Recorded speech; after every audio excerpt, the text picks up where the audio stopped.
Que Deus abençoe a todos em nome do Senhor Jesus Cristo. E hoje eu quero levar até o seu coração, ao coração daquele que se encontra preocupado, se encontra ansioso, se encontra talvez endividado, entristecido, com algo assim que vem machucando o seu coração. Saiba que existe um Deus de poder e de glória, que não tem prazer no nosso sofrimento. Ao contrário, o nosso Deus, ele se preocupa conosco. Salmos 33 e o versículo 18. Salmo 33, versículo 18. Eis que os olhos do Senhor estão sobre os que o temem, sobre os que esperam na sua misericórdia, para livrar a alma da morte e no tempo da fome conservar-lhe a vida.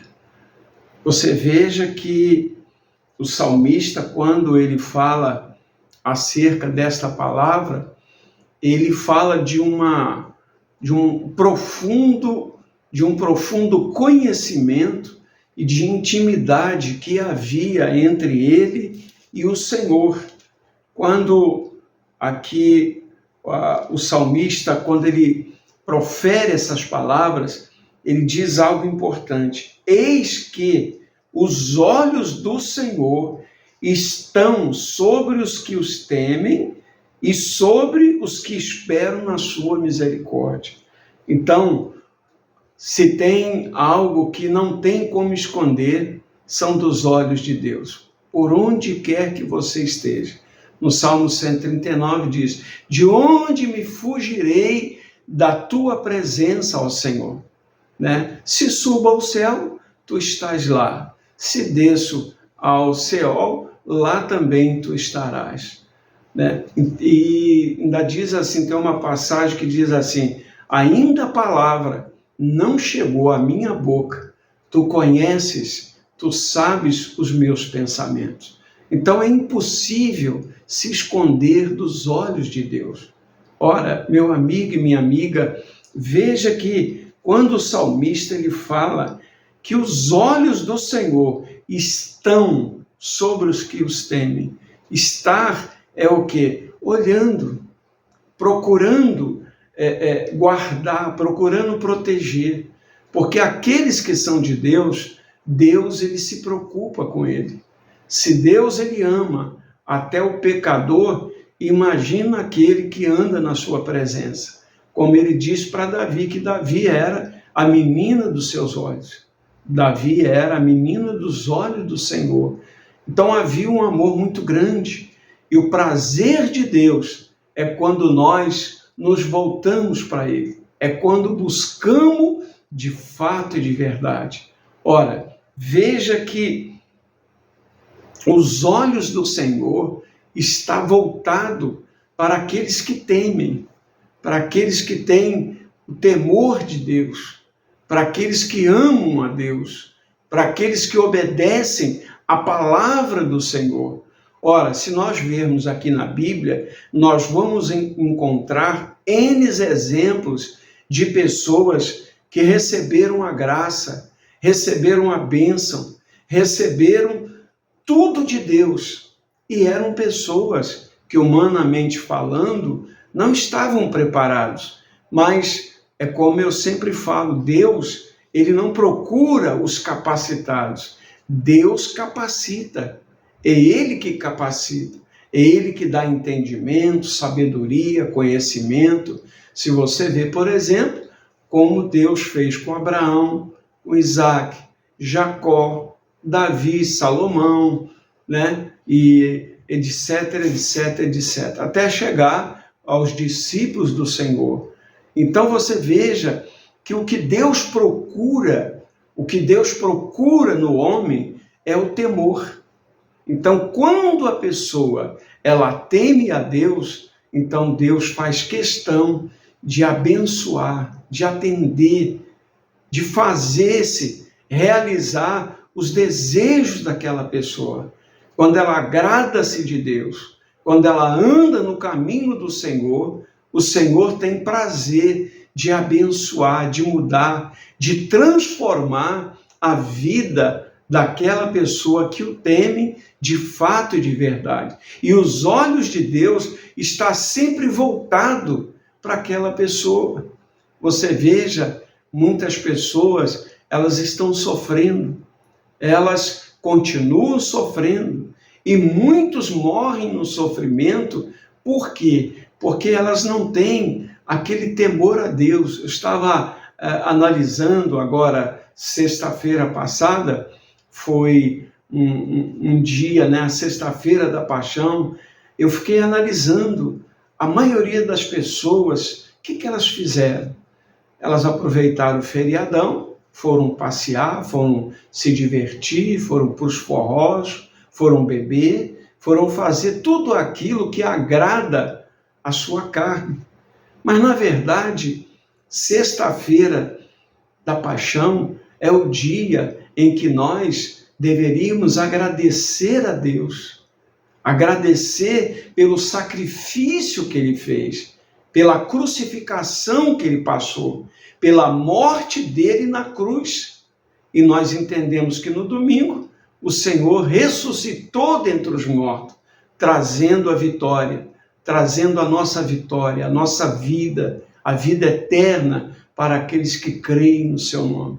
Então você vê que muitas pessoas, elas não estão preocupadas em agradar a Deus, em fazer aquilo que Deus assim o quer. Mas veja o que a Bíblia diz: os olhos do Senhor, eis que os olhos do Senhor estão sobre os que o temem, sobre os que esperam na sua misericórdia. Então, a misericórdia de Deus é grandiosa. O prazer de Deus não é que as pessoas sofram. Mas por que tanto sofrimento? Às vezes, na ignorância, a gente vê muitas pessoas dizendo: mas se Deus existe, por que tanto sofrimento assim? Se Deus, é poderoso, por que tanto sofrimento? É simples, eu acabei de dizer agora. Sexta-feira é dia de encher a cara, de satisfazer a sua vontade carnal? Ou é o dia de agradecer pelo que Jesus fez por nós, né? Então, a nossa alegria não é como a alegria do mundo. E foi uma alegria momentânea, né? Passou-se aí o feriado, acabou. As pessoas agora estão de ressaca, estão sem dinheiro, muitos brigaram, muitos apanharam. Quantas coisas ruins aconteceu.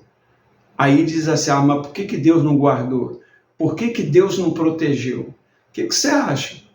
Você acha que Deus vai ficar estendendo as mãos, dando para essas pessoas coisas boas? Claro que não. As pessoas estão rejeitando, elas próprias estão rejeitando aquilo que Deus tem de bom para elas. Deus está dizendo: toma, ó, está aqui.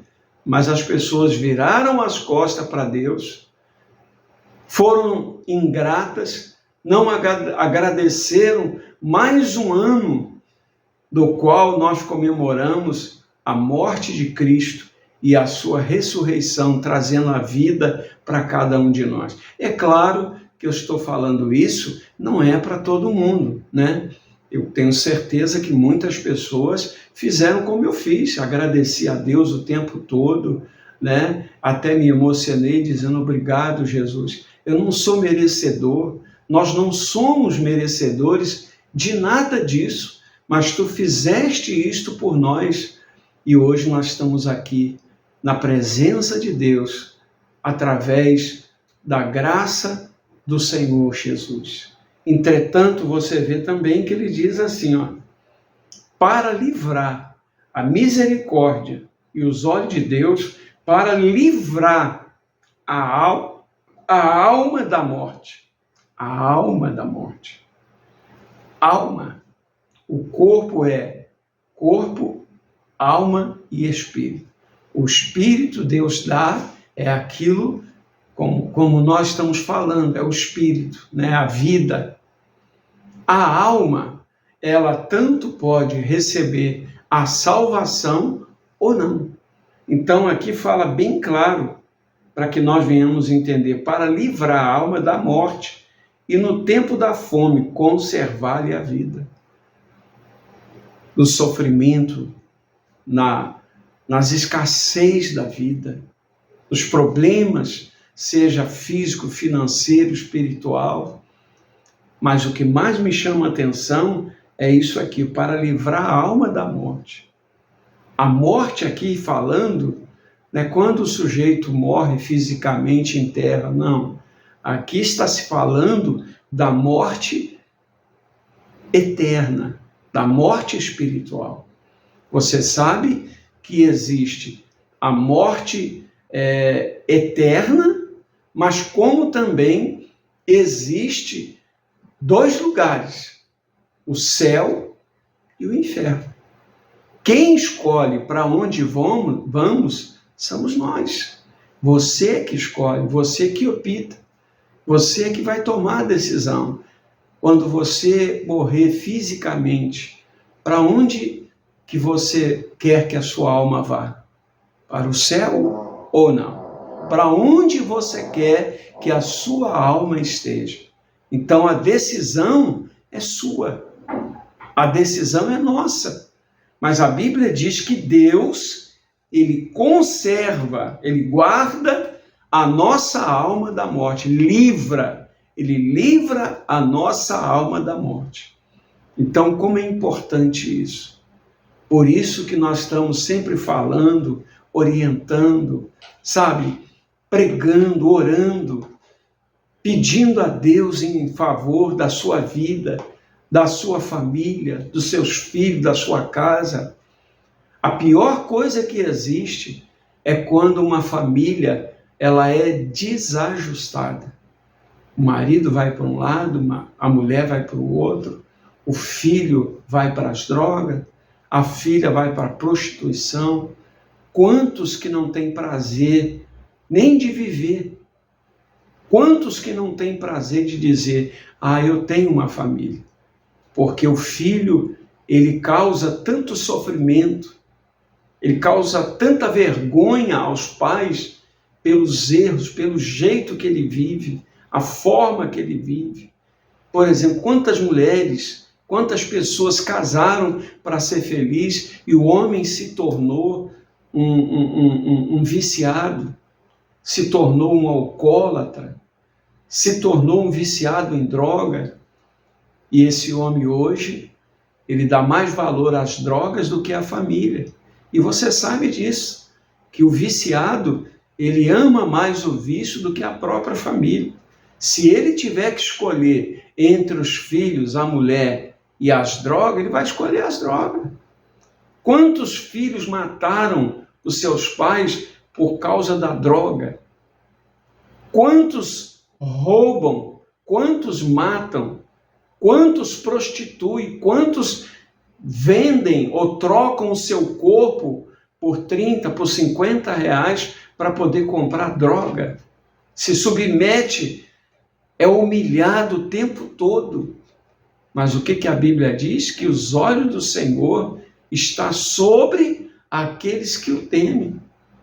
E a sua misericórdia para livrar a sua alma da morte. Então Deus, ele não tem prazer na morte de ninguém. Deus não tem prazer no sofrimento.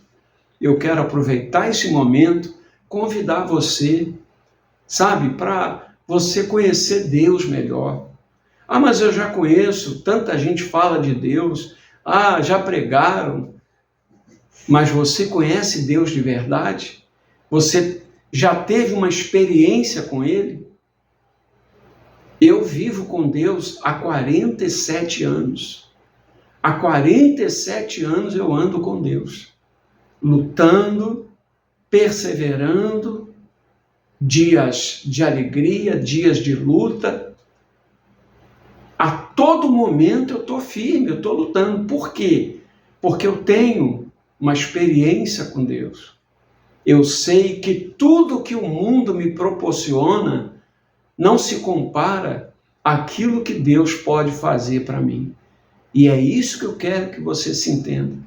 Por mais que você seja aclamado, por mais que você seja abraçado, né, querido pelo mundo, pelos amigos, um dia você vai entender o que eu estou te falando.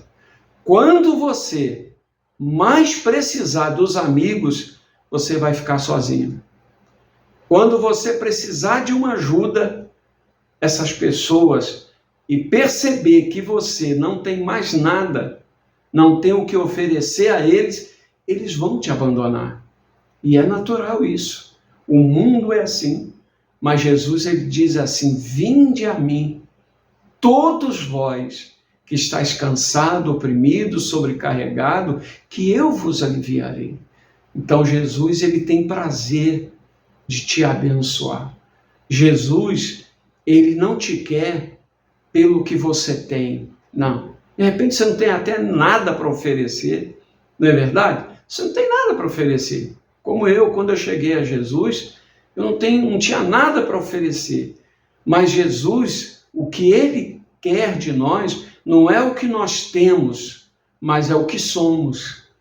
Existe amor no seu coração, existe uma sede de ter Jesus na tua vida, você tem vontade de conhecê-lo, você gostaria de ter uma intimidade espiritual com ele, então diga para ele: Senhor, eis-me aqui, entra na minha vida. Jesus diz: eis que estou à porta e bato. Aquele que abrir, entrarei, cearei com ele e ele comigo. É o que Deus tem para você. Pense bem nisso e que Deus possa te abençoar grandiosamente em nome de Jesus. Tá certo? Bom, procure uma igreja mais próxima da sua casa para você conhecer esse Deus de fato e de verdade. Mas vai de coração. Ah, mas eu estou bebendo, eu estou fumando, eu estou isso, eu estou aquilo. Vá do jeito que você estiver. Vá e diga para ele: Senhor, eu estou aqui desse jeito. É assim que eu estou chegando. Se o Senhor me ama, se o Senhor me quer, eis-me aqui. Pronto. Deixa Deus te abençoar. Você vai ver. Tá certo? Daqui a pouquinho nós vamos estar orando por você, pela sua casa, pela sua família, pelos seus filhos. Eu quero deixar aqui, escreva nos comentários os nomes das pessoas para a oração. Tá certo? Vou estar orando por você. Meu nome é pastor Jorge Lopes. Eu sou da igreja Ministério da Fé. Onde fica essa igreja, pastor? Na Rua dos Casados, 388, bairro Santo Amaro, em Recife, Pernambuco. Você é o meu convidado especial. Onde fica isso? Próximo ali o Shopping Itacaruna, tá ok? Os horários de cultos, os horários de cultos é às quartas e sextas-feiras, às 19 horas. E aos domingos, às 18 horas. Nós estamos ali nesses 3 dias para abençoar a sua vida, sua casa e a sua família. Tá bom? Vamos falar com Deus? Senhor, meu Deus e meu Pai, em nome do Senhor Jesus, eu dei a tua palavra, agora eu te peço, abençoe este povo, abençoe esta pessoa que está sofrendo, que está nos vícios, nas drogas, esta pessoa que está no hospital, numa clínica. Meu Deus, em nome de Jesus, cura o enfermo, liberta o oprimido, esta pessoa que está viciada na maconha, no crack, na cocaína. Senhor, liberta essa pessoa de todo mal. Ah, Jesus, visita também os hospitais, as clínicas, aonde quer que tenha alguém para ser operado, para passar por uma operação. Jesus, cura esta pessoa, liberta ela de todo mal. Senhor Jesus, eu oro pelo trabalhador, pela dona de casa, pelo empresário. Senhor, abençoe a todos. Prepara também a Igreja Ministério da Fé para receber o povo. Em nome de Jesus, eu oro por todos, crendo que o Senhor já nos deu a vitória. Muito obrigado, Senhor. Em nome de Jesus. Amém. E graças a Deus. Amém. Que Deus abençoe você. Deus abençoe a sua casa. Fique com Deus.